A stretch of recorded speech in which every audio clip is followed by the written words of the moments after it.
अस्सलामुअलैकुम नाज़रीन, आप देख रहे हैं सच का साथ न्यूज़। आइए नजर डालते हैं आज की अहम खबरों पर।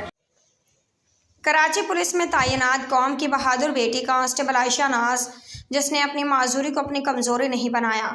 आयशा नाज ने 2018 को पुलिस फोर्स में बतौर कांस्टेबल अपने कैरियर का आगाज़ किया और दौरान सर्विस एक एक्सीडेंट में अपनी दोनों टांगों से माजूर हो गई। ऐसे नाकाबिले बर्दाश्त हालात का बहादुरी से मुकाबला कर अपनी माजूरी को अपनी कमज़ोरी नहीं बनने दिया। आयशा नाज ने ज़हनी और जिस्मानी मुश्किलात का सामना करने के बावजूद कराची यूनिवर्सिटी से मास कम्युनिकेशन में मास्टर किया और पुलिस फोर्स में बुलंद हौसले के साथ अपनी ड्यूटी सरअंजाम दे रही है।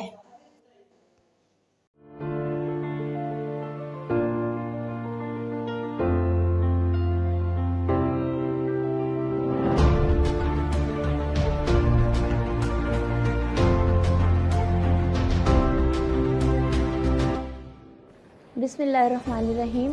मैं एलपीसी आयशा नाज। मैं गुज़िश्ता 6 साल से सिंध पुलिस का हिस्सा हूँ। 2018 में as a constable Sindh police में भर्ती हुई। सिंध पुलिस में भर्ती होना मेरा शौक़ था, क्योंकि मैं किसी भी फ़ोर्स का हिस्सा बनना चाहती थी और मैं चाहती थी कि मैं अपने मुल्क और वतन के लिए कुछ कर सकूँ, और मेरा ख्वाब जो है वो पूरा हुआ और मैं 2018 में सिंध पुलिस में एज अ कांस्टेबल अपॉइंट हुई।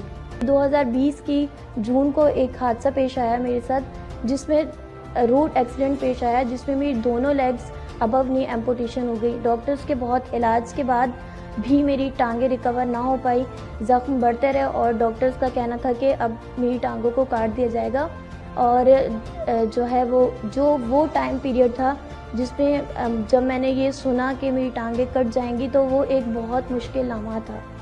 वो एक ऐसा लम्हा था कि जिसको मतलब मैंने कभी अपनी लाइफ में एक्सेप्ट करना ही नहीं चाहा था। लेकिन क्या है कि सर्जरीज़ के बाद 1 साल का जो टाइम पीरियड था वो मैंने घर में गुजारा, और वो एक बहुत मुश्किल टाइम पीरियड था।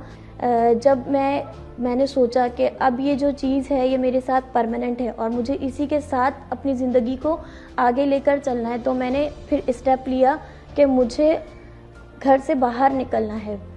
और मेरा जो ये स्टेप था फर्स्ट, वो यही था कि मैंने पहले ग्रेजुएशन कर चुकी थी और मैंने चाहा कि मैं अपनी स्टडीज़ को कंटिन्यू करूं। 2023 में मैं जो है वो पूरे पाकिस्तान से सेलेक्ट हुई यूरोप कंट्री के लिए। वहां जाकर मैंने इंडिपेंडेंट लिविंग पर ट्रेनिंग ली है।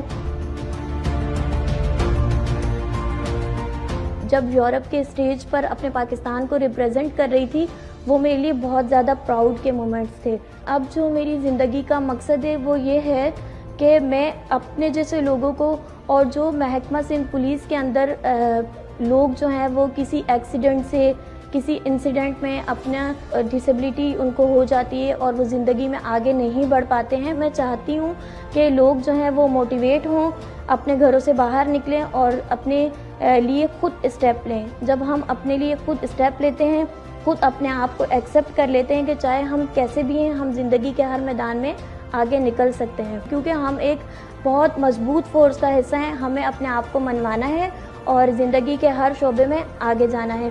तो जो लोग किसी भी मायूसी की वजह से या किसी भी परेशानी की वजह से अपनी ज़िंदगी में पीछे रह गए हैं, वो अपनी ज़िंदगी में आगे बढ़ें। अगर अल्लाह ताला हमें किसी आजमाइश में डालते हैं तो बदले में हमें उसका बहुत सारा नेमो बदल भी देते हैं।